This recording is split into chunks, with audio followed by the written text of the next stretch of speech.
fresh off a big-time victory over a conference opponent, an in-state rival at that, the Toledo Rockets, we are moving forward to the following week, where we will see who our opponent is this week. Brand exposure is a B. It stayed the same. Really, playing time stayed the same. Conference prestige, D+. Hopefully, at some point, we can get ourselves back into the top 25 going forward if we keep piling up these wins.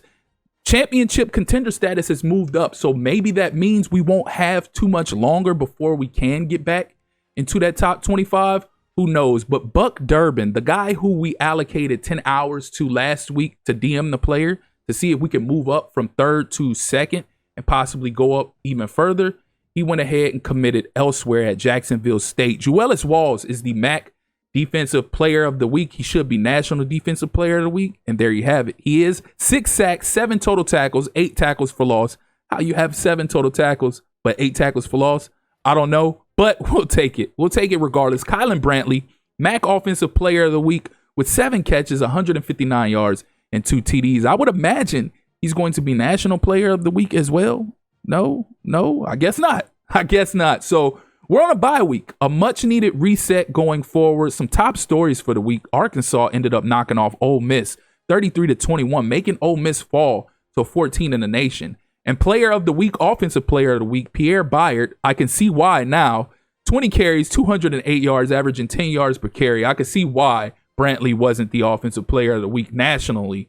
And Georgia ended up pulling off a big-time victory over conference rival Tennessee, 35-31. And you had player of the game for Oklahoma, Cade Troutman, with 10 catches, 186 yards for 2 TDs. So some crazy games this past week. Taking a peek at the recruiting, we have 15 hours to work with, which is all because of Durbin. So we're going to remove him from the board real quick and go allocate these hours elsewhere. Probably go ahead and give them to Wegman right now since we fell with him from first to second. We don't like that.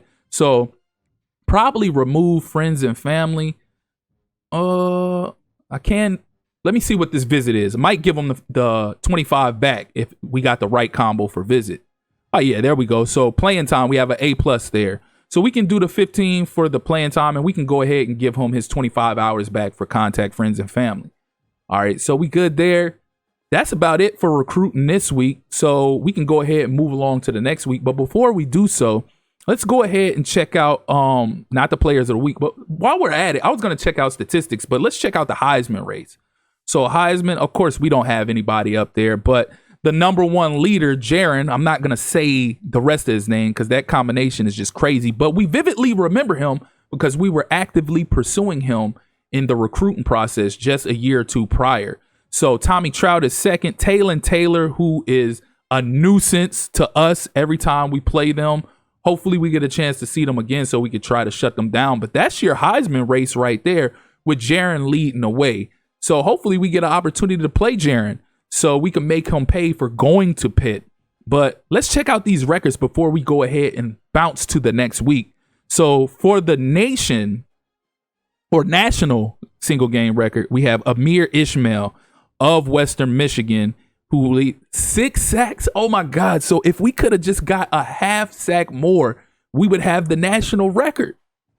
We would have the national record right now. Oh my God. So, and then he was at Western Michigan. So that makes it even worse. So he has the conference record as well. Oh my God. So if we would have just had us half sack more, we'd have the record across the board, whether it be university, conference, or national. We'd have the single season sack record. Oh my God. I blame that on EA, not EA. I'm gonna blame that on the game. You could have gave that whole sack to Juelis Walls. You didn't have to give a half sack to somebody. I don't even know who got the other part of that half sack, but nonetheless, we're gonna go ahead and move forward. Golly, KJ Jackson with an outstanding performance on the season so far. But top stories, we already went over top stories. You know what? Before we cut out of here, let's go ahead and take a peek at the conference standings real quick, just to make sure we're at the top. And indeed, we are at the top. We jumped Northern Illinois because we are still undefeated in the conference, and we also have a better game record than them, or we're ahead in the record by a game. So we can go ahead and advance to the next week, see what activities we have this week before we get into any game action, and see if we possibly moved up. I doubt it. so far on the recruiting journey, it's not looking too swell. We got somebody who has us in second, somebody who has us in third. I'm sure none of this changed because we didn't play a game this week. So, of course, championship contender status didn't go anywhere. So, third for Wegman.